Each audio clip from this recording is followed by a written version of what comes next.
Assalamualaikum warahmatullahi wabarakatuh.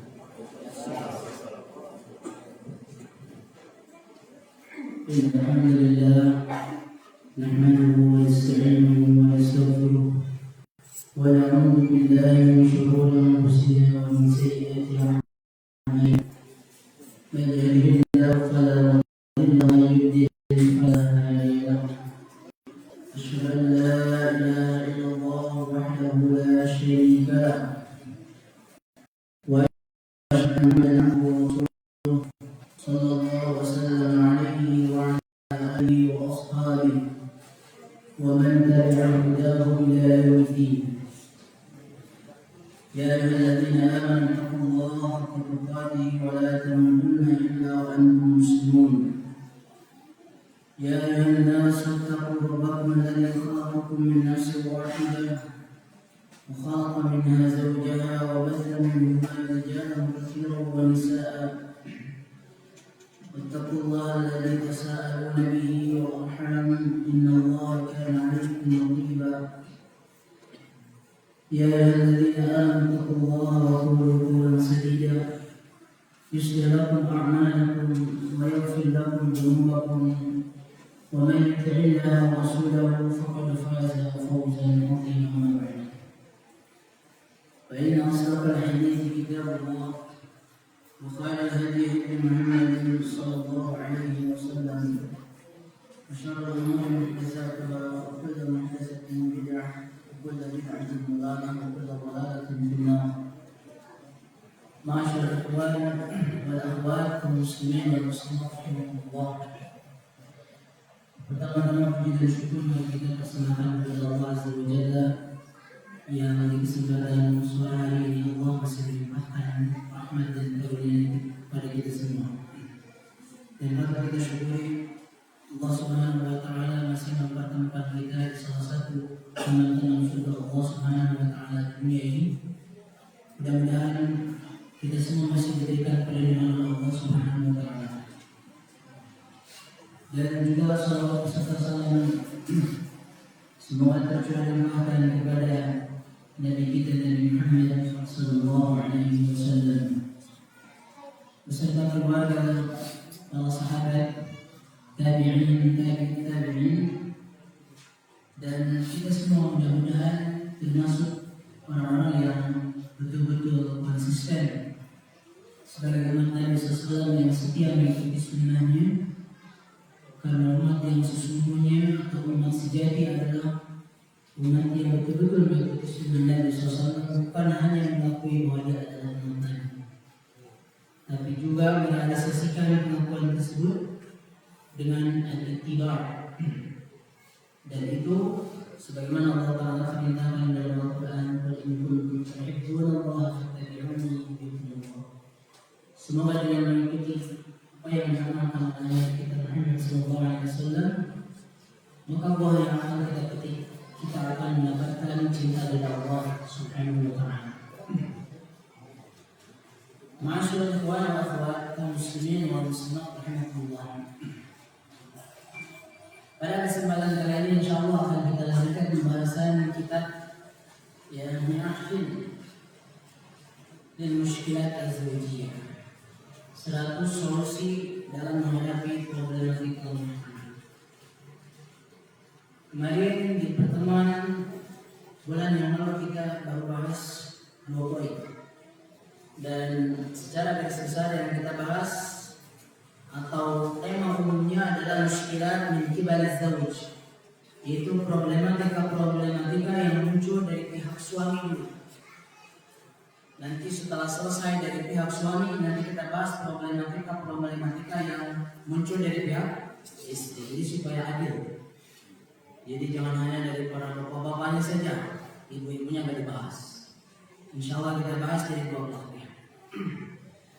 Namun karena antum semua para suami ini adalah pimpinan, maka pimpinannya dulu harus diuruskan.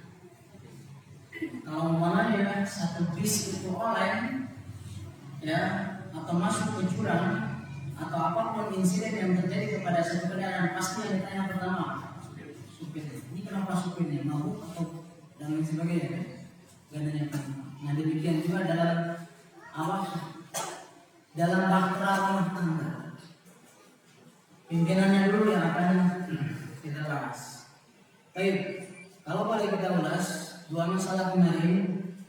Dari pihak suami yang pertama itu adalah suami kurang memperhatikan atau tidak perhatian terhadap istrinya. Bahkan istri itu dianggap sesuatu yang tidak bermanfaat sebagai sampah atau barang yang tidak ada gunanya. Ya, ini kemarin saya utarakan riwayat Abu Darda itu yang didatangi oleh Salman Al-Farisi. Kemudian yang kedua, yaitu suami tidak memaklumi atau tidak memaafkan sebagian kesalahan-kesalahan kecil yang dilakukan oleh siapa? Oleh istri. Ya, nah ini sudah kita bahas di pertemuan yang lalu. Kita akan lanjutkan. Poin yang ketiga yang menjadi problem dari pihak suami dan nanti akan disebutkan oleh mu'allif apa solusi dari problem tersebut. Yang ketiga adalah ada ihtimam az-zawj bi ra'i zawjatihi walau kana dhalika fil qadaya al-masiriyah al-hama bin-nisbah lahuma wa li auladihim. Jadi tidak perhatiannya suami terhadap saran dan masukan dari istri. Ya, jadi suami tidak menggubris, tidak peduli terhadap saran dan masukan dari siapa? Istrinya. Walaupun ini dalam hal-hal yang sangat kompleks, yang sangat penting bila mana dikaitkan dengan masalah suami istri dan masalah anak. Nah, ini teman sekalian, ini penyakit yang kerap kali menghinggapi para laki-laki. Karena dia merasa saya ini adalah pimpinan dalam rumah tangga. Betul tidak itu pimpinan? Memang betul. Sesuai dengan Allah Ta'ala firmankan, ar-rijalu qawwamuna 'alan nisa. Antum semua para suami, para laki-laki ini mengemban sebagai qa'imun 'alan nisa. Pimpinannya para wanita-wanita atau istri-istri di rumah. Begitu juga dalam hadis disebutkan wa rajulu ra'in fi ahli atau fi baiti. Ya, seorang laki-laki itu adalah pimpinan di rumahnya. Namun dengan posisi dia ini sebagai ra'in, sebagai qa'im 'ala nisa, bukan berarti dia ini sama sekali tidak menerima saran dari istri. Jadi otoriter, kumaha urang. Ya, jadi antum menutup semua saran masukan yang diberikan oleh siapa? Oleh istri. Apalagi ini kaitannya dengan masalah keberlangsungan rumah tangga antara si laki-laki dengan istri tersebut, atau hubungannya dengan anak-anak kita. Nah, bagaimana Islam memandang seperti itu? Ini perlu ada solusi. Dan sikap suami demikian bila mana merasa dia adalah seorang pimpinan, lalu dia tidak mau menerima saran dan masukan dari siapa? Istrinya. Ini jelas-jelas sebuah problem dalam rumah tangga. Istri akan merasa, saya itu tidak ada apa-apanya dalam rumah tangga. Karena setiap saran masukan yang disampaikan oleh istri selalu ditolak dan ditolak. Karena suaminya mengatakan, saya ini adalah pimpinan kamu. Ya, jadi apapun keputusan berada di tangan saya. Ini masalah sebenarnya. Nah, makanya di sini solusi dari masalah yang ketiga ini, yang bagi alla yansa zawj anna zawjatahu hiya syarikatu hayatihi wa annahu la yanbaghi an yasluba ra'yiha. Seharusnya, ini solusinya, seorang suami tidak lupa bahwa istrinya berposisi sebagai pendamping hidup rumah tangga. Bahasanya syarikah. Yang disebut syarikah itu baik manis atau pahit, baik suka ataupun duka. Istri yang baik itu pasti menemani siapa? Suami. Jadi jangan sampai suami ini lupa posisi istri seperti itu. Ya, di saat suaminya sakit, ya istrinya yang merawat dengan baik, diobati dan lain sebagainya, dilayani dengan baik. Ini betul-betul syarikatul hayati di dalam kehidupan rumah tangga. Namun di saat ada keputusan yang harus diputuskan di dalam rumah tangga, istri ini tidak boleh ikut campur. Minggir, biarkan saya ini. Karena saya adalah seorang pimpinan. Jadi hilangkan ego seperti demikian, ya. Ini adalah masalah. Dan anak yakin para awak pun tidak enak kalau punya suami seperti itu. Ya, tidak bisa diberikan masukan dan sebagainya. Ya. Namanya itu karena istri kita itu adalah pendamping hidup suaminya, maka tidak semestinya dia menolak mentah-mentah segala masukan yang disampaikan oleh siapa? Oleh istrinya. Justru dengan dia memiliki kesadaran bahwa istrinya adalah pendamping hidupnya, maka hendaklah dia sewaktu-waktu mengambil pemikiran istrinya di dalam beberapa hal yang penting. Bila mana pemikirannya itu benar, maka dia ambil. Maka bila mana pemikiran yang kurang tepat, maka dia tidak ambil, namun tidak dengan menyakiti perasaan dan hati dari istri tersebut. Jadi ini solusinya begini, jamaah sekalian. Jadi di saat umpamanya istri kita atau umpamanya ada suatu masalah atau sesuatu yang perlu kita putuskan, kita ajak istri kita, Bu atau Umi, apa panggilnya? Umpamanya bagaimana ini masalah ini? Itu aku musyawarahkan dengan siapa? Dengan istri. Ini gimana baiknya? Anak kita ini gimana baiknya? Ini sama. Walaupun kita ini sebagai ra'in fi baitina atau sebagai pimpinan di rumah tangga kita, dalam hal ini pimpinan yang baik seperti Nabi SAW dalam masalah ini mengambil musyawarah dari para sahabat dan istri-istri. Ini kita akan baca salah satu contoh dari Rasulullah. Nah, bila mana pemikiran itu benar, misalkan apa yang disampaikan saran dan masukan dari istri kita itu benar, misalkan A atau K kalau dalam bahasa Sunda, atau A apalah, kira-kiranya menurut Eng sepertinya begini. Kalau itu kira-kiranya benar, maka tidak masalah kita ambil pemikirannya, dan itu tidak mengurangi kepemimpinan kita sebagai suami di dalam rumah tangga. Jadi kita jangan gengsi gara-gara kita mengambil saran dan masukan dari siapa? Dari istri kita. Aduh, kok ini jadi yang nanti itu istri kita. Tapi kita bermusyawarah dengan istri kita, lalu kita sampaikan kira-kira gimana baiknya. Aku sebagai suami saya punya pemikiran seperti ini. Istri antum punya pemikiran, saya punya pemikiran seperti ini. Nanti ditimbang mana yang lebih maslahat. Kan di dalam agama kita segala sesuatu itu timbang dari dua perkara, yaitu jalan masalah dan yang mendatangkan maslahat atau menghindarkan dari mudarat. Hanya saja bila mana dua prinsip ini bertentangan, maka dahulukan dulu yang daftul mudarat, yang menghindarkan kemudaratan. Bila mana ada dua kemudaratan yang bertabrakan, maka pilihlah yang mudaratnya paling kecil. Makanya ini harus dipahami berdasar dalam memutuskan keputusan. Pilihlah yang paling mudah, sebagaimana Nabi SAW bila mana disodorkan pilihan, maka Nabi selalu pilih yang paling mudah selama itu bukan maksiat. Ajak istri kita. Nah, andaikan pemikiran istri kita atau saran istri kita ini, contoh misalkan tidak sesuai dengan model yang harusnya seperti itu, kita tidak usah membentak istri kita. Kita tidak usah memarahi istri kita. Orang yang sampai menunjuk-nunjuk, antum itu gimana? Jadi istri bisa tak masih? Jangan. Dan perempuan ini kan sangat sensitif. Para ulama menyebutkan ihsasnya itu perasaannya beda.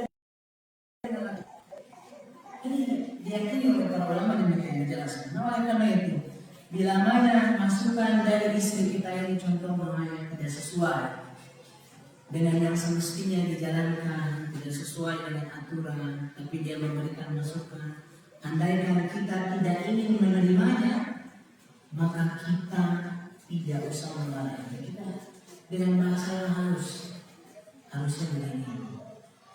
Ya, menurut Nabi harusnya begini dan sebagainya.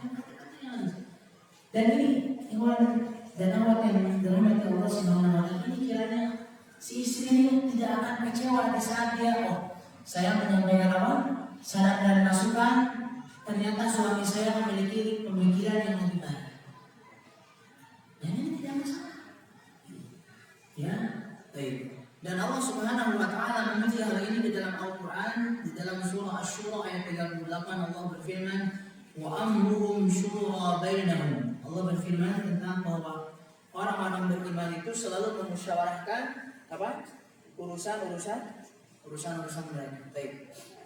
Namun musyawarah ini adalah masalah-masalah yang boleh dimusyawarahkan. Karena memang jangan salah paham teman-teman sekalian.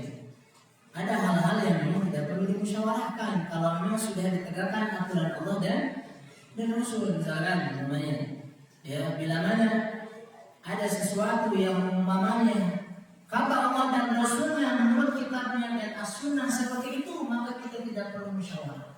Kita harus sampaikan kepada sini. Misalkan, ya kita ingin mendidik putri kita atau anak kita untuk menutup aurat. Nah ini bahasanya bukan musyawarah. Bahasanya apa? Kita harus menyampaikan pendidikan tentang kewajiban menutup aurat terhadap siapa? Putri kita. Jadi bahasanya bukan berarti istilahnya kita baiknya gimana. Tidak ada baiknya kecuali kalau kita memilih apa yang diperintahkan oleh Allah dan Rasulnya. Ya, misalkan ya ada sesuatu dalam rumah tangga, ini sudah diperintahkan Allah dan Rasulnya, maka itu tidak mesti dimusyawarahkan lagi. Wa ma kana lil mu'minin wa la mu'minatin idza qadallahu wa rasuluhu amran ay yakuna lahum al-khiyaratu min amri. Kata Allah dalam surah. Tidak pantas bagi seorang mukmin dan mukminah bila mana Allah sudah memutuskan satu perkara. Itu batil, itu hak, itu wajib, itu sunnah misalnya. Itu wajib. Itu haram. Kita sebagai mukmin dan antum yang semua sebagai mukminah tidak usah memilih-milih. Jadi enak gak ya kalau dilaksanakan? Perasaannya gimana gitu kalau ngomongnya kita laksanakan. Tidak usah begitu. Tidak usah memilih. Justru kita harus taat dan ikut kepada Allah, taat dan perintah. Jadi musyawarah itu sifatnya hal-hal yang bersifat duniawi, hal-hal yang bersifat kaitannya dengan rumah tangga kita. Kalau namanya sudah ada di sana perintah Allah dan Rasulnya, maka di sana konsekuensi kita adalah untuk menegakkan perintah Allah dan Rasul. Dan ini harus disampaikan kepada istri kita, walaupun istri kita menolak. Memang dakwah itu, dakwah semua, suami semua. Ya kepada istri kita juga sama ada tantangannya. Ya kan? Iya. Tidak semua apa yang kita sampaikan dari Allah dan Rasulnya akan diterima sepenuhnya oleh siapa? Istri kita. Jangankan kita penuntut ilmu biasa. Nabi Lut saja istrinya kanat minal ghabirin, betul kan? Itu suaminya seorang apa? Seorang nabi dan Rasul. Apalagi kita semua orang penuntut ilmu. Makanya jangan apes-mer kalau sudah. Kita berikan kebenaran kepada istri kita. Umi harusnya begini, boleh. Istri kita baru menolak sekali saja kita langsung mundur dari dakwah. Terus kan berdakwah. Ya, karena ini kewajiban kita. Kata Allah, ya ayyuhalladzina amanu qu anfusakum wa ahlikum. Kalau kita tidak mendidik mereka istri dan anak kita dimintai pertanggungjawaban di hadapan Allah kelak di dunia. Lebih baik kita merasakan sakit mendengarkan ejekan dari pasangan kita atau istri kita, atau anak kita misalkan yang tidak nurut, daripada kelak di yaumul kiamat kita dipermalukan di hadapan Allah Subhanahu wa taala. Jadi musyawarah dengan istri. Nah hal ini pun jamaah sekalian pernah difatwakan oleh para ulama tentang masalah seorang suami mengambil masyurah. Apa itu masyurah? Saran dan masukan dari seorang istri. Ini disebutkan bahwa ini adalah bagian dari husnul muasyarah.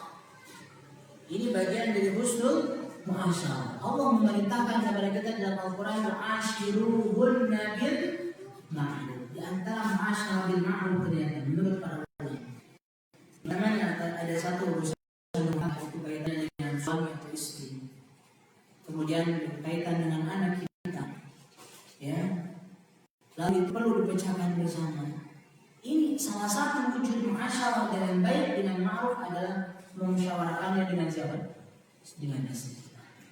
Cari yang terbaik. Ya, mana yang paling besar, mana yang lebih kecil musyawarah. Bahkan ini pernah dilakukan oleh Nabi kita Shallallahu Alaihi Wasallam. Di saat di sini disebutkan ya di dalam kisah Hudaybiyah bahwa di saat Nabi SAW pernah ya mengadakan perjanjian dengan orang-orang Quraisy untuk rujuk, untuk damai dan untuk tidak masuk ke Mekah ya pada tahunnya itu.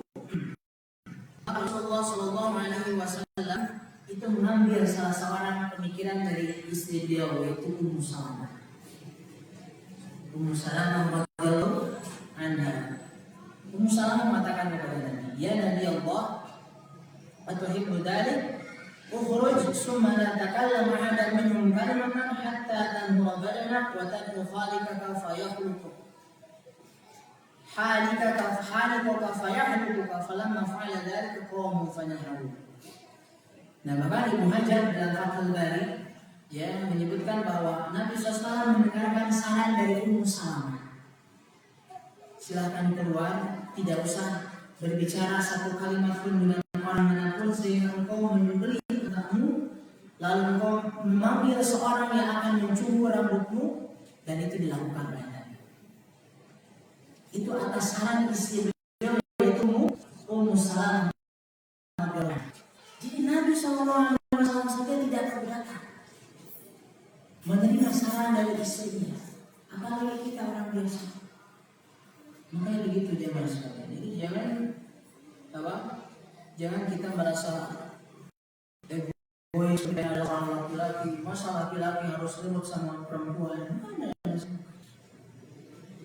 Bahkan para ulama menyebutkan dalam hal ini di dalam ayat lain, andaikan kita buka ayat-ayat yang menjelaskan tentang bahwa di dalam Al-Quran ya seorang laki-laki atau seorang suami boleh menerima saran dari siapa? Dari seorang istri atau dari istrinya. Ini sebagaimana terjadi ya antara Fir'aun dengan istrinya, masya Allah. Ini Fir'aun saja. Fir'aun yang jelas-jelas sahabat ini, ya kan? Iya, mengakui dirinya sebagai apa? Sebagai ilah, sebagai Tuhan. Fir'aun itu ternyata nurut sama istrinya. Ya, di saat istrinya ini menemukan ya Asia Asia binti Muzahim ini menemukan seorang bayi, yaitu bayi Nabi Musa alaihissalam saat itu masih kecil. Coba bayangkan, perhatikan. Ya, di saat Asia mengatakan walak la taqtulu asa ayyamana aw natakhidahu walada wa hum la yashurun. Surah Al-Qasas ayat 9. Ini renungan. Kita tahu betapa sombongnya Fir'aun. Betapa Fir'aun ini adalah orang yang bertindak baik sebagai budak, ya kan? Dia sering membunuh anak laki-laki. Pada saat itu kan yudabihuna abna'ahum wa yastahyuna nisa'ahum. Anak laki-laki pada zamannya itu disembelih. Sedangkan anak perempuan itu untuk hidup. Nah, di saat istrinya menemukan seorang bayi laki-laki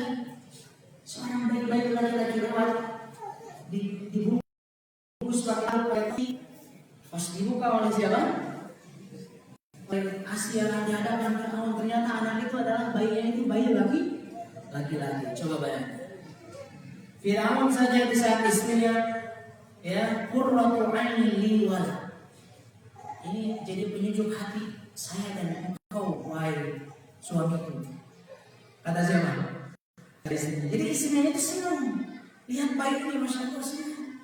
Kata istrinya latak tulu Kang tong dipayang, Kang jangan dibunuh.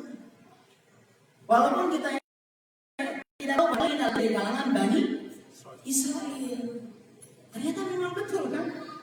Yang datang itu adalah bayi dari kalangan Bani Israel. Tapi kata istrinya, la taqtulu pada Firaun, kamu jangan dibunuh.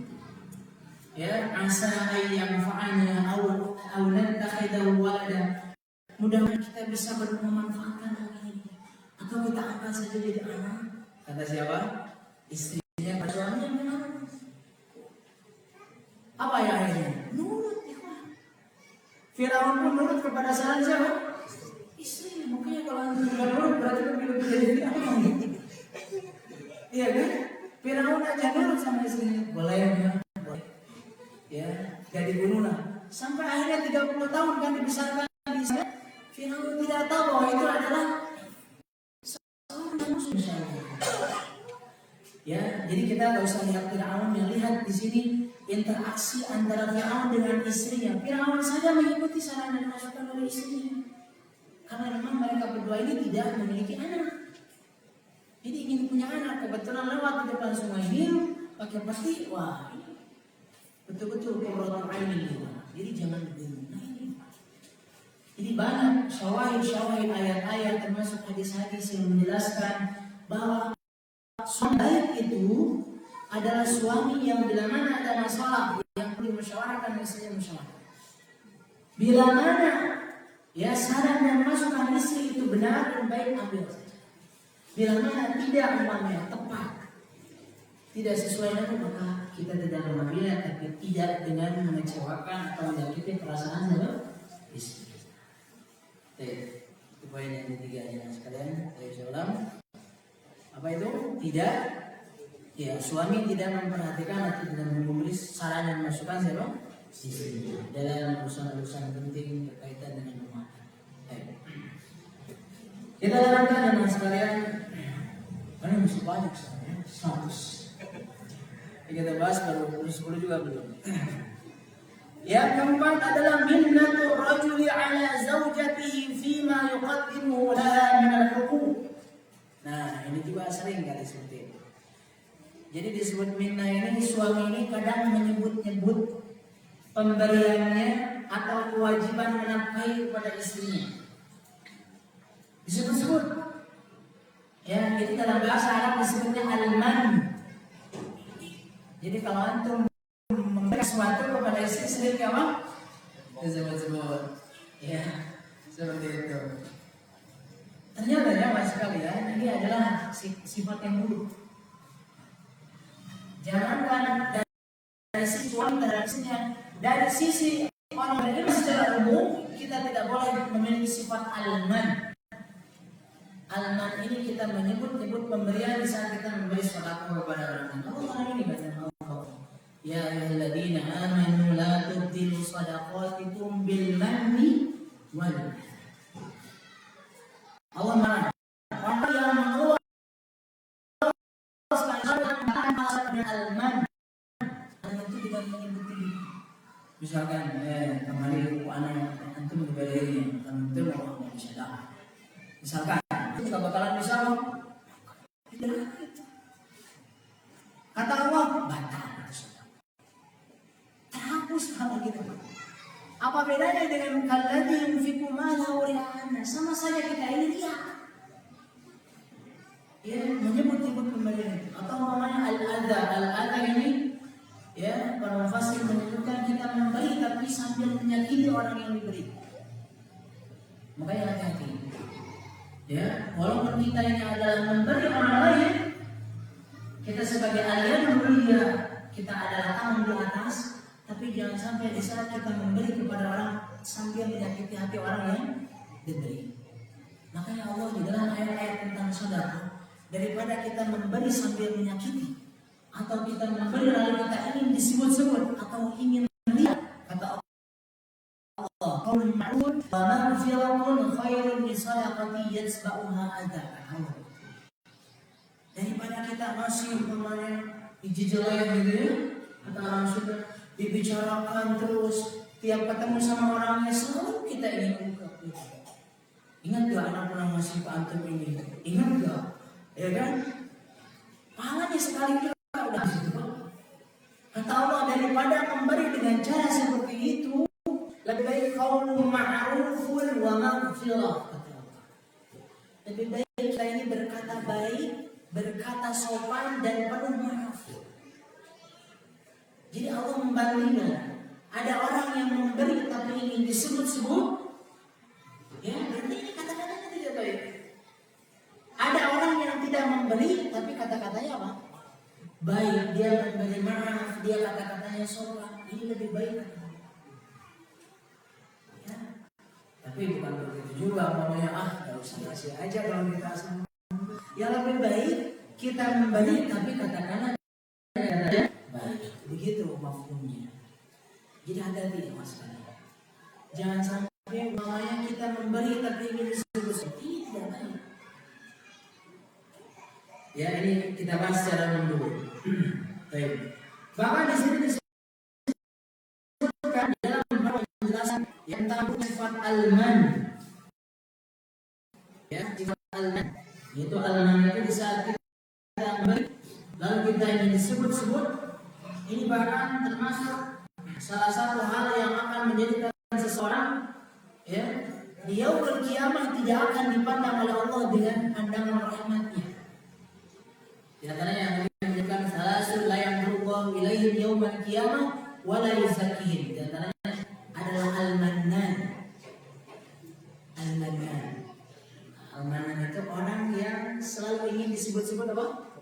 Pemberiannya. Selalu ingin dulu ingin pemberiannya. Nah, yang patut memiliki sifat itu hanyalah siapa? Allah ya. Sifat Allah apa? Al-mannan. Allah memberi dan Allah layak menyebut itu. Ya kan? Silakan cari ayat Al-Quran. Wa ja'ala lakum sam'a wa absara wa afida. Itu al-mannan. Allah menyebutkan siapa yang menjadikan mata, menjadikan telinga, menjadikan hati. Allah menyebutkan itu kan? Allah menyebutkan itu al-man. Allah pantas tidak berbuat demikian. Karena Allah memiliki semuanya. Nah sedangkan kita hanya dititipi oleh siapa? Oleh Allah, tapi kita menyebut-nyebut. Di saat kita saudara ya sama fakir miskin, kita hanya dipuji-puji, kita riya dan lain sebagainya. Dia mengira orang tersebut tidak akan mendapatkan pandangan rahmat Allah. Di antaranya adalah al-mannan. Jika manusia yang mandan itu buruk, sedangkan bagi Allah itu sifat baiknya. Ini salah satu sifat Allah. Nah makanya dalam hal ini kita tidak layak mengikuti sifat Allah yang ini. Karena apa? Ini hanya Allah saja yang berhak memiliki sifat. Ya, al-mannan. Jadi secara umum seorang suami, seorang manusia tidak baik memiliki sifat al-mannan. Yaitu bila mana dia memberi selalu ingin disebut-sebut. Nah berkaitan dengan masalah suami ini suami kan memberikan nafkah, jangan sekalian memberikan resiko untuk makan, memberikan pakaian fasilitas untuk tempat tinggal dan lain sebagainya, pengobatan dan lain sebagainya diberikan oleh siapa? Suami terhadap istrinya. Nah ini pantas tidak seorang suami umpamanya menyebut-nyebut, mengungkit kembali hal ini. Biasanya zaman sekali ini biasanya, silakan antum realitas ini lihat saja. Biasanya ini disebutkan di saat si istri ini tidak, si istri kabur, pasti itu memancing suaminya menyebut, antum gak ingat suka anak beliin, ya gamis dan lain sebagainya, anak suka beliin makan, suka kasih apa dan lain sebagainya. Disebut di saat istri itu berada dalam kondisi tidak kepada siapa? Suaminya. Biasanya mancing suami menyebut apa? Pemberian yang diberikan kepada istrinya. Kira-kira boleh tidak seperti itu? Boleh tidak? Tidak. Kenapa demikian? Karena itu kewajiban antum sebagai suami, wajib. Dan dalam ilmu akhlak sangat tidak layak seorang manusia memiliki akal yang baik. Dia ini menyebut pemberian yang sifatnya wajib. Ibarat begini, layak tidak antum umpamanya merasa ria dengan saya mah rajin ya, sholat subuh rajin, sholat duhur rajin. Itu adalah sholat apa? Wajib. Masa wajib saja disebutkan? Saya mau puasa Ramadan, alhamdulillah 30 hari. Ya memang wajibnya seperti itu. Betul tidak? Iya. Oleh karena itu setan ini sebenarnya kalau ada orang atau laki-laki yang wajib saja disebutkan, apalagi yang sunnah. Begitu mudah ya. Biasanya seorang hamba Allah yang wajibnya tidak. Yang sunnah karena orang lain tidak umum ya kan. Kalau yang wajib sama umum. Nah makanya di sini para ulama menyebutkan di saat seorang suami menyebutkan dia menafkahi istrinya, ini seringkali terjadi di masyarakat. Jangan terjadi. Ini pernah ya ada beberapa problem yang datang ya di saat umpamanya ada kasus umpamanya suami istri akan bercerai. Ya, ini sudah klimaks lah permasalahannya.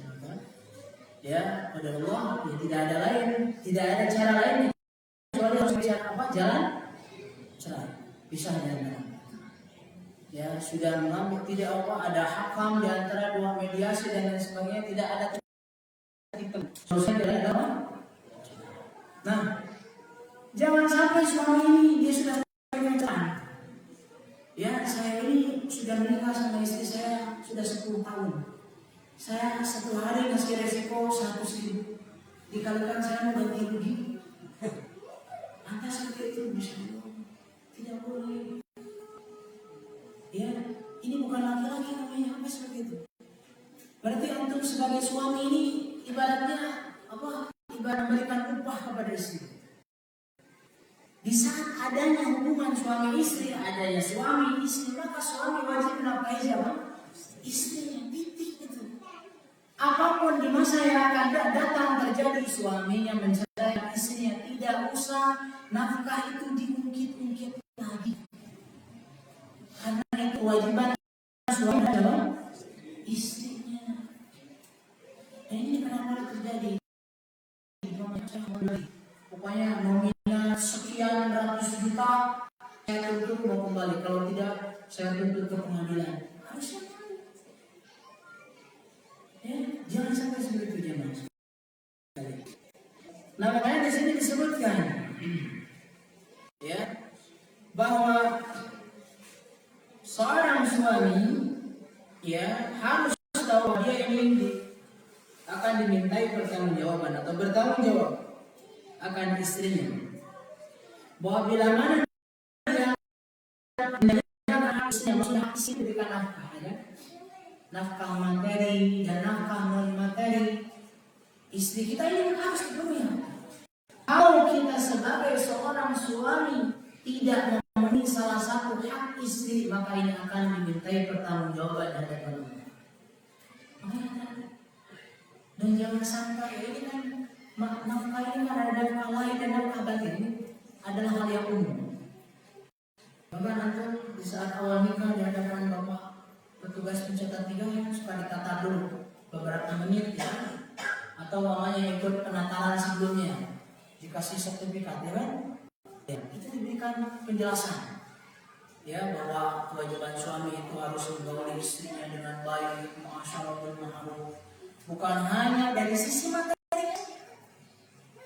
Apalagi kalau umpamanya ada seorang suami dinafkahi, materinya tidak, Masya Allah.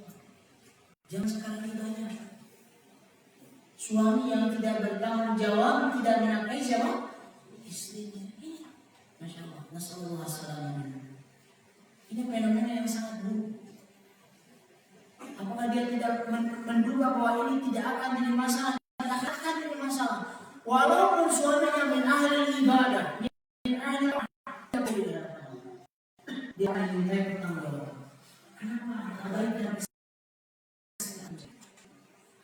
ya, tidak dikasih makan. Ini kewajiban. Antum baca dalam hadis tentang nafkah. Antut imaha idza ta'imta wa antaksuha idza tasaita. Kamu harus memberi istrimu makan bila kamu makan. Ya kalau antum sama-sama gak makan ya sama-sama lapar. Maksudnya kan? Iya, Jangan sampai suaminya makan enak, istrinya lapar. Suaminya berpakaian bagus, baik dan indah, istrinya umar seperti istri umur dan kemarin diceritakan kan? Kenapa istri yang ada di rumah dan sudah gak butuh makan lagi? Kerjaan ibadah dan ibadah, ternyata kata Nabi, wa inna li ahlika 'alaika haqqan. Istrimu itu memiliki hak yang harus penuhi segalanya. Ya. Dan di dalam hadis Nabi Rasulullah SAW, dalam hadis riwayat Nasai dan Ibnu Hibban dihasankan oleh Syalbani dalam Sahih Jami' Sahih. Ini peringatan bagi para suami yang mengabaikan atau tidak menafkahi istrinya. Ya. Inna Allah Ta'ala sa'ilun kulla ra'in amma istar'ahu ahafidha dhalika am dhayya'ahu hatta yus'ala ar-rajul an ahli baitihi. Nabi sallallahu alaihi wasallam dalam hadis riwayat Nasai dan Ibnu Hibban ini hasankan oleh Syalbani, Allah akan meminta atau mempertanyakan kepada setiap pemimpin, ini setiap pemimpin, baik itu pimpinan negara, ya, turun lagi wilayah, pimpinan wilayah, dia akan bertanya tentang apa yang dia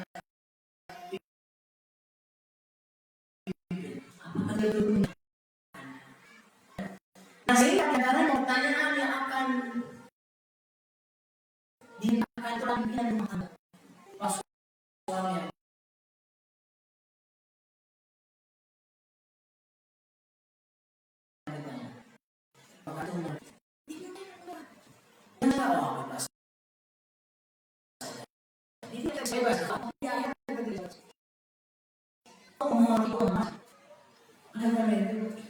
ini adalah fenomena yang Masya Allah.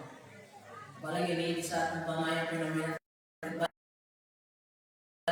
dengan istrinya yang mencari nafkah, ya, sedangkan suaminya yang dinafkahi.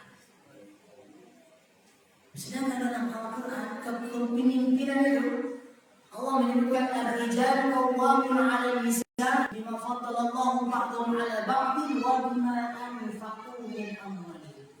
Jadi antum para laki-laki ini sudah jadi oleh Allah dilebihkan ini sebagai pimpinan. Namun satu sisi wa bima anfaqu min amwalihim. Di lain sisi seorang pemimpin itu selalu menafkahi kepada siapa? Kepada istri. Nah, makanya para ulama menyebutkan di saat seorang suami istri qawamah, kepemimpinan seorang laki-laki itu akan hilang. Jangan salahkan kalau istrinya ini menghina suaminya, bertindak semena-mena. Ya, suaminya jadi yang masak di rumah, yang cuci baju dan lain sebagainya. Istrinya pelayanan karena dia merasa berkuasa. Lah orang saya yang cari uang, kata siapa? Kata istrinya. Ini hilang kepemimpinannya kan? Iya, makanya dalam masalah nafkah ini jangan sekali ya. Contohlah, walaupun umpamanya misalkan, ya ini salah satu contoh sahabat Rasulullah Abdullah bin Mas'ud itu benar. Sahabat yang baca Quran yang indah, ya, dia memiliki istri Abdullah dari orang yang kaya raya. Sedangkan Abdullah bin Mas'ud ini di zaman dulu juga disebut sebagai rawi al-ghanam, badannya kecil, pekerjaannya hanya menggembala kambing. Yang namanya menggembala kambing ya, rupanya tidak disebut.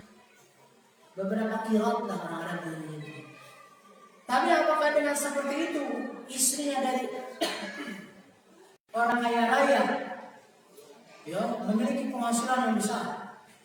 Apakah dengan seperti itu Abdullah bin Mas'ud ini tidak bekerja? Dia tetap bekerja, dia tetap bekerja sebagai pengembala. Dan hasilnya diberikan kepada siapa? Inilah penghasilan anak seperti ini sebagai suami. Dan istri yang soleh yang dia terima walaupun dia saya punya banyak. Ini salah satu contoh jemaah sekalian. Ya, jadi masalah nafkah ini bagaimana pandangan untuk mengatur antara suami dan istri, suaminya kuat amal, menafkahi dengan berapapun istrinya mana insya Allah bisa. Ya, jadi tidak sama yang banyak tujuannya Abdullah bin Mas'ud, saya nggak kerja aja karena istri saya sudah menjadi orang. Jadi walaupun di suatu hari pernah kan, silakan nanti baca di dalam Bukhari Muslim dalam Sahihain, ya istrinya Abdullah bin Mas'ud ini ingin menzakati perhiasannya, ya zakati perhiasannya. Bingung harus kepada yang mana ini harus diberikan.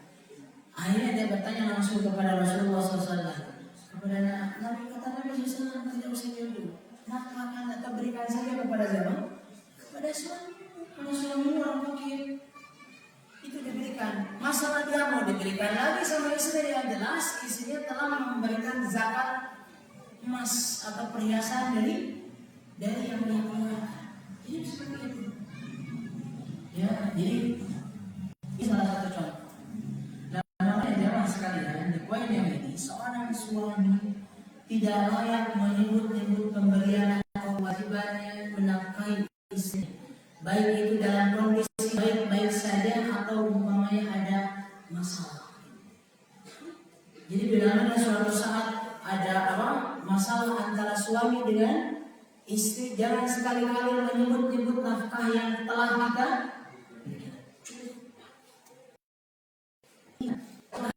berikan sesuatu kepada istri kita itu jadi sedekah,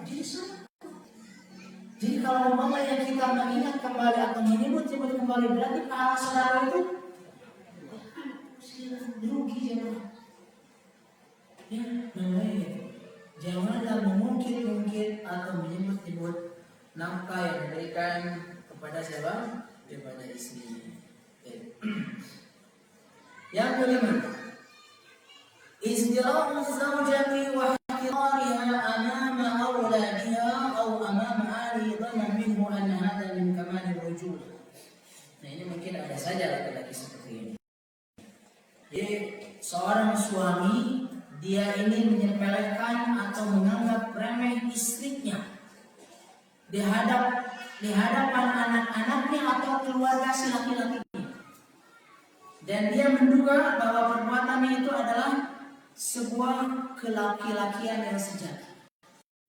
Jadi seorang suami menyepelekan atau menganggap remeh istrinya di hadapan anak-anaknya sendiri atau di hadapan keluarganya sendiri, keluarga laki-lakinya, dengan dugaan bahwa ini sifat baik laki-laki.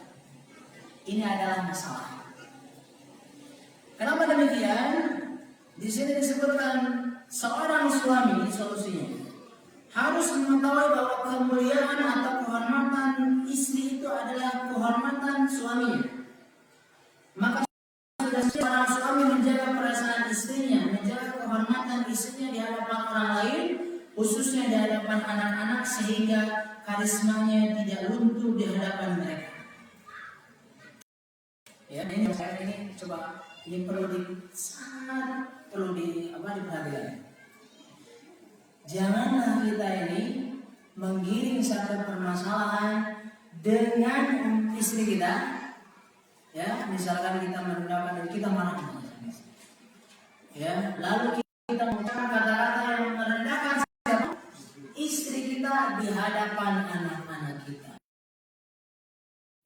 Lihat ibu, ya, lihat ibu kamu ini akhlaknya gimana ya, perempuan atau di hadapan keluarganya sendiri, pokoknya ini menantu apa seperti ini. Ya, ini saya yang seperti ini. Tapi sudah punya 10. Iya. Nah, ini jangan sekali ini tidak baik. Karena pada prinsipnya kehormatan seorang istri itu, seorang laki-laki itu ada di kehormatan seorang istri. Istri ada di kehormatan seorang suami. Kehormatan seorang istri tergantung kehormatan suaminya. Makanya di saat istri terhormat berarti begitu pun sebaliknya. Makanya hati-hati, terutama di saat ada masalah, jangan sampai anak kita ini mencium masalah tersebut. Dan ini bisa menimbulkan permasalahan, istri kita tidak akan bisa mendidik siapa? Anak kita. Karena di mata anak-anak kita, ibunya ini sudah tidak baik. Sama juga dengan ibunya, sama seperti itu. Jangan merendahkan pasangan kita di hadapan siapa? Konsekuensinya begitu. Tuh lihat Nabi Adam itu. Apa seperti itu? Nanti dia ini memiliki apa? Wah benar, tapi punya orang tua tidak. Makanya di sini, di saat kita ingin menegur istri kita misalnya, istri kita ini sedang melakukan apa? Kesalahan di hadapan umum, di hadapan ramai, di hadapan orang tuanya atau di hadapan orang tua kita, di hadapan anak-anak. Tahan dulu, tahan emosi kita.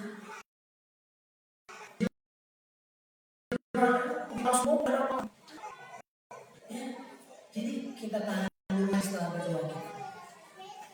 Ya, tidak usah kita ada acara debat sampai teriak-teriak, baik-baik saja. Ya, baik-baik saja. Jadi ini yang masalah. Jangan merendahkan istri kita atau menyepelekan istri kita di hadapan siapa? Di hadapan anak-anak kita, di hadapan keluarganya, di hadapan hal yang ramai atau orang lain, sehingga kalau istri kita ini menjadi saya ini benar-benar ya direndahkan dan seperti. Silakan kita tanya kepada istri antum, ini akan membuat mereka merasa terpuruk, merasa jelek di hadapan mertuanya, di hadapan orang lain. Nah makanya trik kita menasihati orang lain, baik itu istri kita orang lain, kita akan menasihati dalam keadaan sembunyi, jangan terlalu. Ya, baik.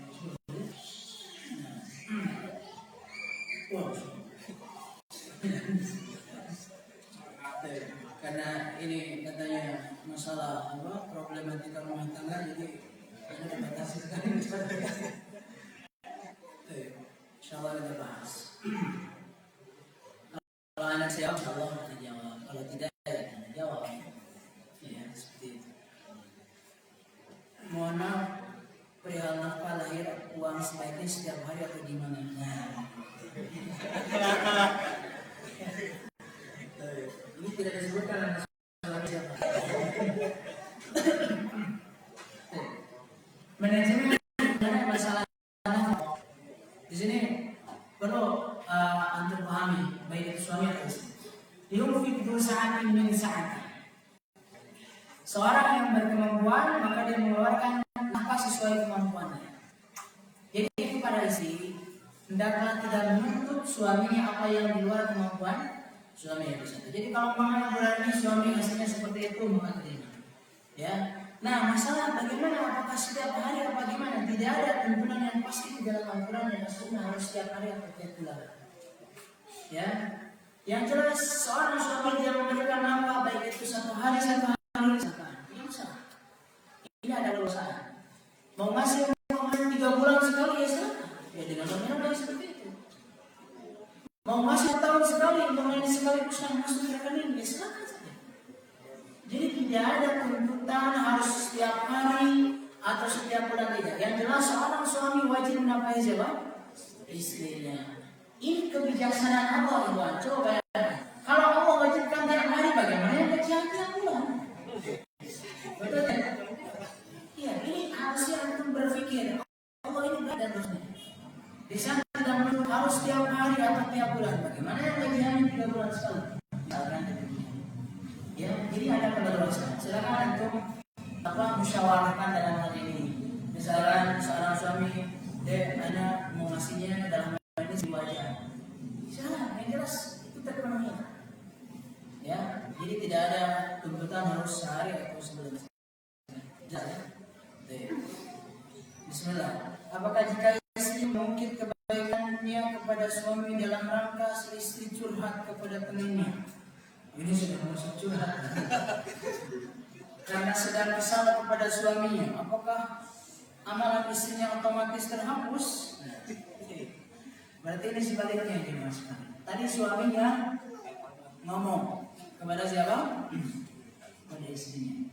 Sekarang istrinya terbalik. Ngomongnya siapa? Suaminya.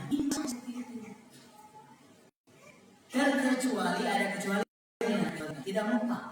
Terkecuali bilangannya kondisi antum ini para istri dalam kondisi ingin mengubah suatu keadaan yang tidak baik menjadi baik. Itu istisyarah. Jadi meminta saran untuk mengambil solusi dari seseorang, ini otomatis harus menggibahi suami kita. Dan ini kata Imam Nawawi rahimahullah disebutkan, ya ini termasuk yang diperbolehkan dalam masalah ghibah. Yang misalkan gini, ya ini sekali namanya untuk mencari solusi. Contoh istri anak begini, otomatis harus dibeberkan kan? Ini yang begini, ini ghibah bukan? Ghibah. Ini otomatis ghibah, karena kita menyebutkan keburukan siapa? Istri kita. Tapi ini dalam koridor yang diperbolehkan, karena kita sedang mencari masyurah, mencari saran dan masukan. Nah makanya ini akhwat yang nanya ini maksud tujuannya curhatnya itu apa? Apakah hanya ini melampiaskan rasa? Alhamdulillah ada sudah terlampiaskan. Tenang anak, adem. Tapi solusinya gak ada, di rumah berantem lagi sama suami. Ini bukan solusi namanya. Ya, ini bukan solusi. Jadi kalau namanya antun yang pada istri namanya datang kepada seorang ustazah atau kepada teman yang lebih paham dalam masalah rumah tangga, kalau mungkin ini gimana solusinya di dalam syariat kita? Suami anak itu gini dalam masalah apa ini? Oh ini masukan, ini boleh. Karena dalam masuk bab bisa mencari saran dan masukan. Ya, jadi kalau hanya melampiaskan aja, dan ini hati-hati. Banyak kata Nabi SAW, apa yang menyebabkan seorang istri banyak pilihan di neraka? Apa kata Nabi SAW? Yakfurna al-ashir. Ini kebanyakan para wanita begitu. Para wanita itu banyak yang mengingkari kebaikan al-ashir. Siapa al-ashir? Suami istri. Makanya kata Nabi, andaikan kamu berbuat baik kepada istrimu sepanjang waktu atau sepanjang masa, jangan saja tidak baik. Nah makanya hati-hati, ini bisa menyebabkan wanita ini banyak di mana? Di neraka. Tapi bukan berarti laki-laki juga gak banyak di neraka. Ada banyak. Ya, tapi ini lebih banyak perempuan karena sifat itu. Waalaikumsalam warahmatullahi wabarakatuh. Mau nanya, kalau memberi rezeki kepada orang tua tanpa sepengetahuan suami boleh apa tidak? Itu saja. Kalau itu adalah penghasilan dari suami kita tidak boleh. Tidak boleh. Jadi tetap dia ini harus minta izin kepada siapa? Kepada suami. Termasuk misalnya kepada orang tuanya dia penghasilannya. Itu harus izin. Kecuali misalkan si istrinya sudah punya kekayaan bawaan, dia punya warisan dari orang tuanya. Dia olah sendiri, punya usaha sendiri misalkan. Punya apa? Home industri bawahnya. Itu usaha sendiri ya. Silakan karena itu harta dia sendiri. Dia berhak mentasarufkan hartanya sendiri. Tapi suaminya yang mencari uang, yang mencari apa, dipercayakan untuk dimanage oleh siapa? Oleh istrinya. Walaupun itu memberi orang tuanya harus tetap izin dari suami. Dan suami harus mengizinkan istrinya memberi orang tuanya. Jangan sampai ini dengan adanya pernikahan antum harus duduk sama suami. Jangan dikasih, jangan sampai itu. Ya. Jadi ini birrul walidain ini jangan putus gara-gara istri antum itu nikah sama kita. Kalau dia mempunyai suami apa, orang tuanya izinkan. Jangan diajak terus lah istri. Jadi keluar dari rumah.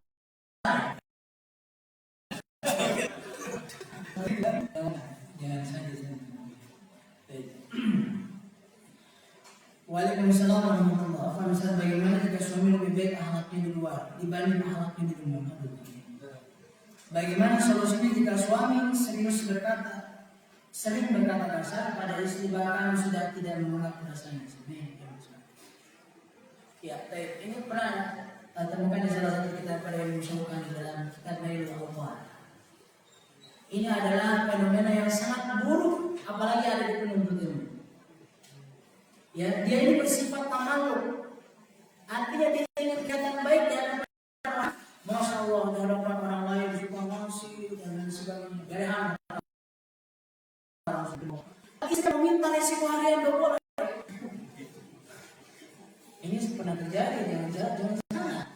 Kepada sahabat Nabi, ya kan? Yang Abu Sufyan, istrinya itu Hindun binti Utbah mengeluhkan suaminya itu baik di hadapan orang. tapi sama istri sekalian. Apa solusinya kata Nabi? Khudhi ma yakfi wa waladak bil ma'ruf. Ambil saja yang mencukupi kamu dan anakmu dengan ma'ruf. Begitu kata Nabi. Begitu. Sama orang lain ada yang muji dia dikasih 100 dirham. Ada yang memuji. Ya, ada yang muji dikasih. Benar. Abu Sufyan dipuji seperti itu. Tapi sama istri bingung dia. Akhirnya nanya kepada Nabi, ambil saja. Tapi jangan berlebihan. Artinya kalau mamanya mau seminggu dengan nominal berapa. Jadi jangan ambil seenaknya. Ya, jadi ini boleh. Nah makanya ini jangan sampai terjadi seorang suami ada orang lain baik tapi di hadapan istrinya dia kasar. Ini dicela, ini sangat buruk dalam agama. Ya, ini sangat buruk dalam agama. Dan ini solusinya di saat suami istri berkata kasar pada istri bahkan sudah tidak mengenal istrinya ini. Bagaimana solusinya? Di saat suami kita mengenai istri berkata-kata kasar atau namanya jangankan di hadapan berduaan di hadapan orang lain pun dan memarahi siapa? Istrinya. Nah ini perlu sebenarnya seorang istri pun terus mengingatkan suaminya. Bagaimanapun suami antum semua ini adalah pimpinan keluarga. Dengan mengingatkan itu insya Allah akan mendapatkan pahala. Walaupun suami kita ini belum berubah-ubah, ingat bahwa perubahan dan hidayah taufik milik tetaplah. Maka kata Allah, innaka la tahdi man ahbabta walakinna Allah yahdi. Nabi Allah Abu Thalib tidak dituntut. Abu Thalib harus jelas sudah. Jadi di saat para akhwat memiliki suami yang kasar, terus ingatkan. Terus berdoa kepada siapa? Kepada Allah, ya Allah, karena Engkau yang membolak-balikkan hati, maka mudahkanlah hati suami. Terus berdoa, jangan menyerah. Jangan tetap.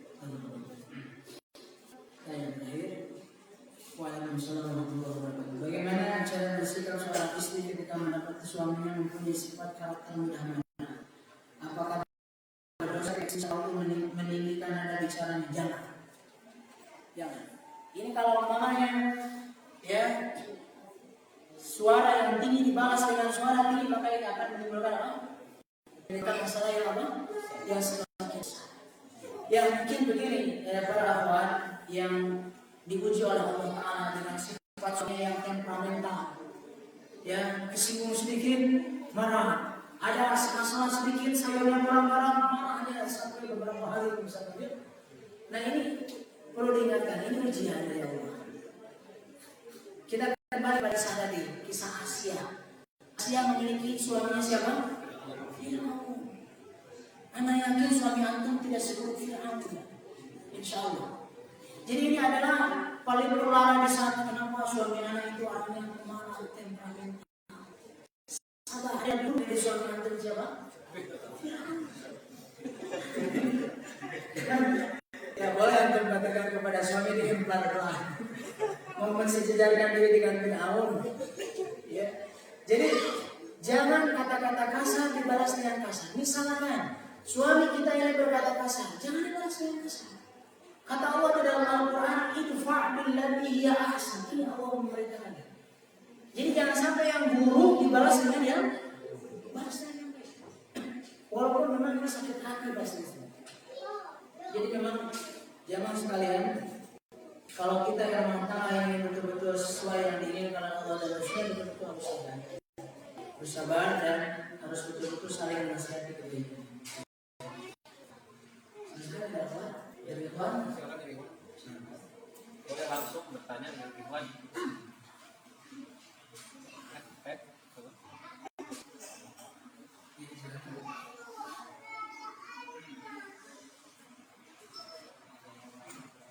Ustaz, saya tanya.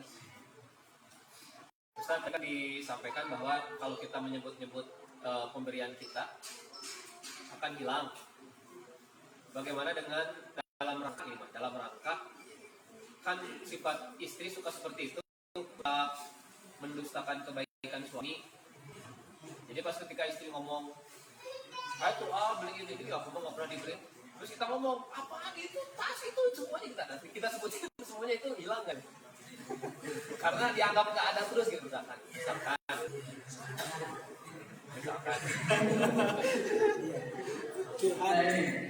Jadi memang ya seorang suami pun harus bisa menerapkan sifat iktisad. Misalnya, apa itu iktisad? Iktisad ini bersifat efisien dan hemat. Ya, yang namanya efisien dan hemat ini adalah belajar dengan hal yang penting. Kalau kira tidak penting maka tidak usah. Dan kita dilarang oleh Allah wala tusrifu untuk berbuat apa? Berlian, ya. Jadi dalam hal misalkan cara memahami istri kita ya, ini nanti kita bahas dalam masalah problematika istri. Ya, kalau misalkan baru saja dengan ingin lagi, padahal bukan sebenarnya misalkan. Ya, baru masih ini.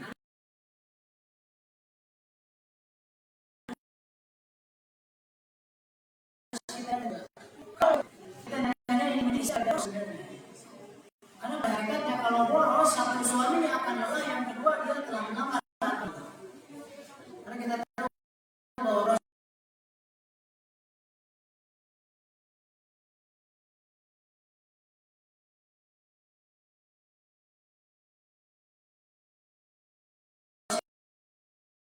ini sebenarnya.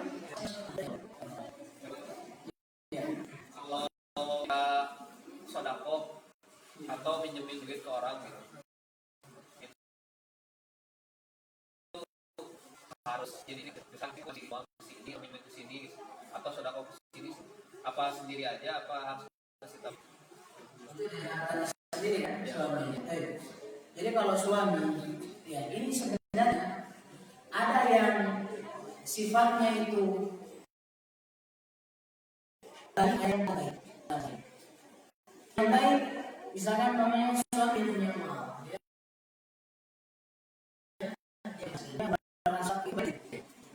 Karena dia sudah memenuhi haknya karena sebagai orang yang memiliki harta keluarkan. Namun memang kita kalau ingin lebih baik, ya kita boleh, walaupun ini tidak wajib sebenarnya, karena itu harta kita sendiri, ya. Karena itu harta kita sendiri. Ya.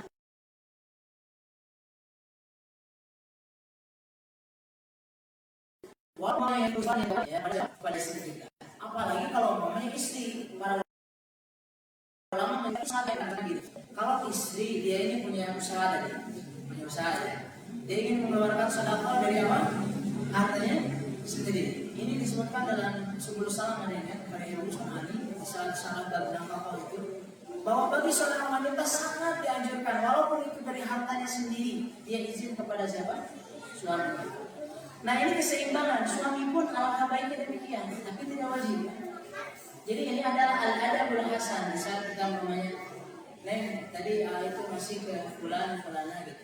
Ya, ini bukan berarti menyebut untuk dia juga kan? Gitu, ini menyampaikan oh iya, ini tidak masalah. Ya.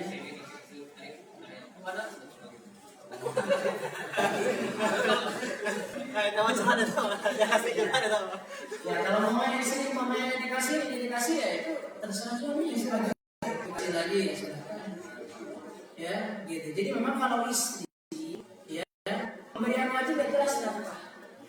Tapi kalau suami ingin memberikan lebih silakan.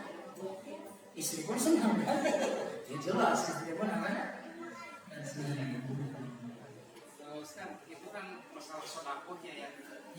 Pertanyaannya ada dua, yang satunya minjeminnya. Ya. Minjemin ke orang, Ya. harus lapor sama istri. Yang namanya minjemin atau sedekah itu mengeluarkan uang. Nah, kayaknya mungkin kalau minjemin kayaknya wajib istri harus tahu gitu maksudnya. Karena kalau minjemin itu kan siapa tahu kita maaf meninggal. Ya. Bisa uang kita di mana? Jadi salah. Ya. Itu saya. Ya. Tapi ini berkaitan dengan masalah izin atau tidaknya. Ya. Yang anak bahas itu adalah masalah izin atau tidaknya. Ya, misalkan namanya apakah harus dia memberikan tahu namanya, misalkan saya ini izin dulu namanya mengeluarkan harta untuk sebulan dan sebulan. Ya. Hanya saja tadi kata saya juga disebutkan bahwa alangkah baiknya kita sampaikan kepada istri kita. Preventifnya adalah ya betul. Suatu saat bila mana dia ini meninggal, berarti ada hak yang di luar yang harus diambil, ya kan? Tapi dengan umpamanya dia tidak, misalkan Pak, umpamanya dia meminjamkan tanpa izin kepada istri, itu jadi pahala bagi suaminya, awas, ya kan? Tidak masalah, dan ini jadi pahala bagi siapa? Bagi yang tidak terbayar. Tapi kalau yang dipinjamkannya sadar, dia akan sudah kan? Oh, kepada saya, ini maaf, ini saya ini perlu anda ini dipinjam uang ini bayarannya. Oh, sebabnya orang yang mau sudah meninggal sama istrinya saja sendiri. Ya, jadi yang kita bahas itu adalah satu masalah izin, kemudian alangkah baiknya ini masalah ajal. Ya, apapun yang dikeluarkan alangkah baiknya kita sampaikan kepada siapa? Istrinya. Ya, preventifnya tadi. Suatu saat ada hak misalkan piutang yang harus ditunaikan, otomatis istrinya itu.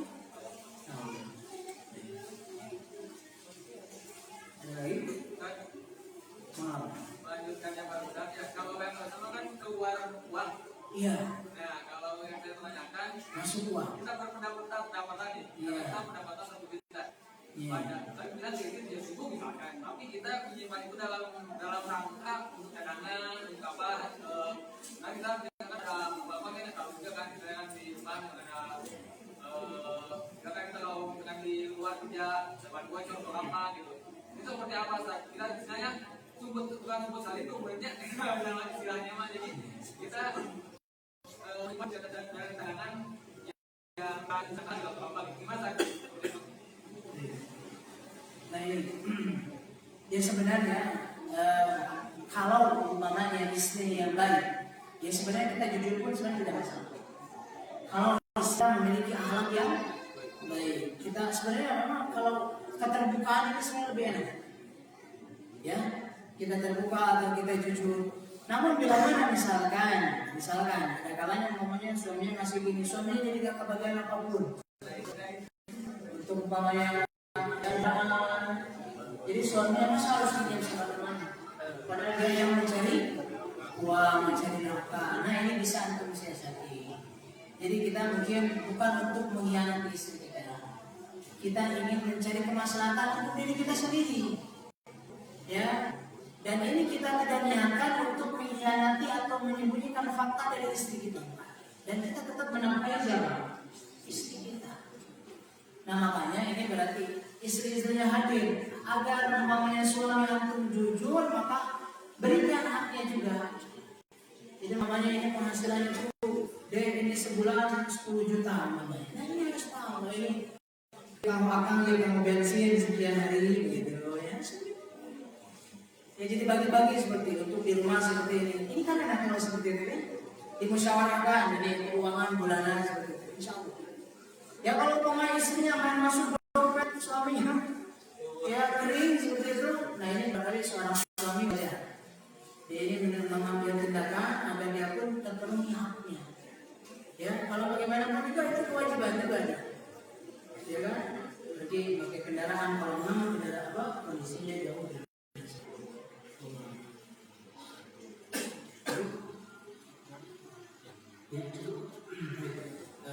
Jangan ya kita bisa mengambil.